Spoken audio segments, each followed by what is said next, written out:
Souvent quand je guide une méditation de pleine conscience, j'invite la personne à, à être présente à ce moment-là, en ressentant par exemple par son corps physique et sensible des points de contact, les pieds sur le sol, l'air qui vient se glisser contre les joues.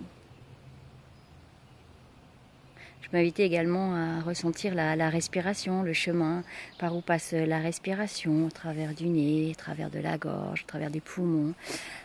Peu importe le chemin que suit la respiration de cette personne.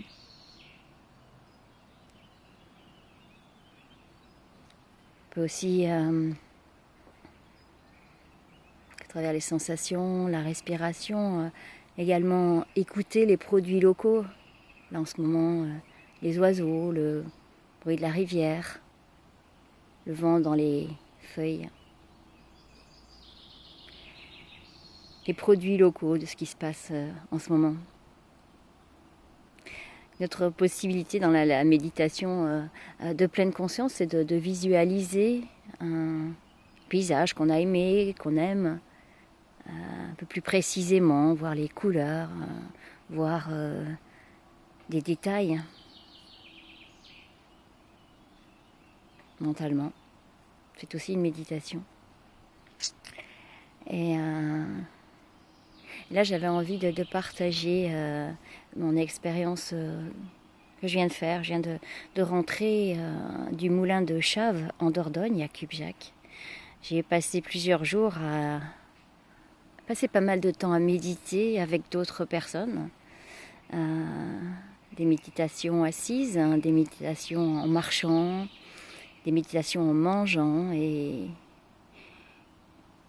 c'est aussi une forme de méditation, de se souvenir un peu plus précisément de certaines choses. Et là, ce dont je me souviens, c'est d'être arrivé le premier jour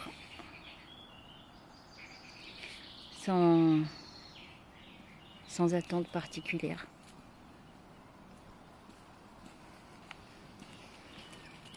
Il y avait ce petit chemin de cailloux blancs que j'ai emprunté avec ma valise, qui avait du mal à avancer dans les cailloux.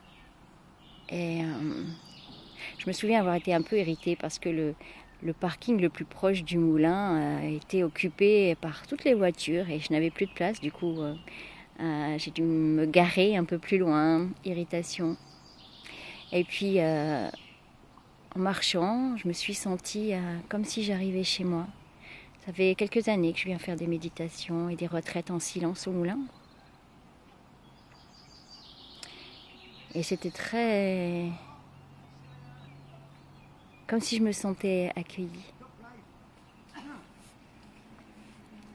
Il me restait encore sur cette barre, je crois que j'ai cette barre.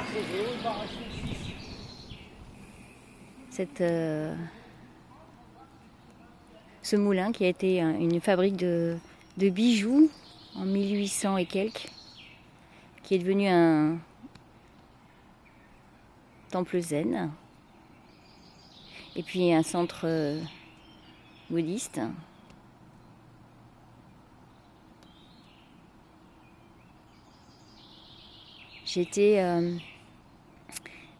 On a choisi pour moi le karma yoga, c'est-à-dire le travail contemplatif.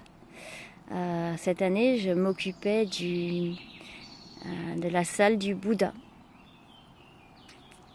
Je n'avais pas choisi.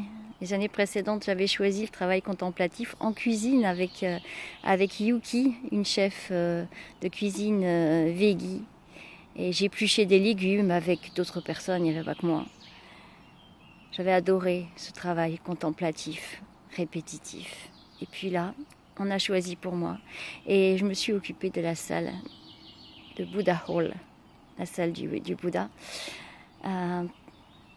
Tous les matins, pendant une quarantaine de minutes, un horaire précis.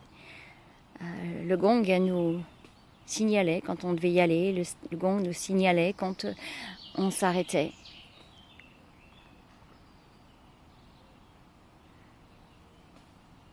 J'ai eu cette responsabilité incroyable de faire la poussière, de balayer, de laver les fenêtres, de balayer les marches de l'escalier. Je me souviens que ce Bouddha qui était un peu trop haut pour moi, je l'ai dépoussiéré avec une chiffonnette et puis j'atteignais pas la tête. Du coup, la tête, j'ai trouvé un plumeau et je lui ai proposé de passer le plumeau sur sa tête, sur ses yeux qui étaient fermés, qui sont fermés depuis, je crois que c'est 2600 ans que le Bouddha est devenu l'éveillé. Donc je lui ai passé le plumeau sur ses yeux, je lui ai passé le plumeau dans le dos, imaginant que peut-être cette posture, depuis si longtemps, il avait pu se solidifier, se rigidifier, avoir un peu mal au dos. Donc je lui ai passé le plumeau dans le dos en espérant qu'il le ressente et que ça lui fasse du bien. Rester sur ce travail qui était peut-être un peu moins contemplatif que d'éplucher les légumes qui sont couper du gingembre en tout petits morceaux, des gestes répétitifs, quelque chose qui... le crissement qu'on entend, etc. Là, j'ai eu un peu moins cette présence attentive, mais je me suis sentie responsable et comme dirait Pascal Auclair, qui était l'enseignant de cette retraite, de penser à la générosité des gens qui s'étaient occupés du feu pour qu'on soit assis dans cette salle au chaud. Et là, je me suis dit aussi, ah ouais, du coup, toi aussi, tu es généreuse. Et j'ai eu une grosse émotion.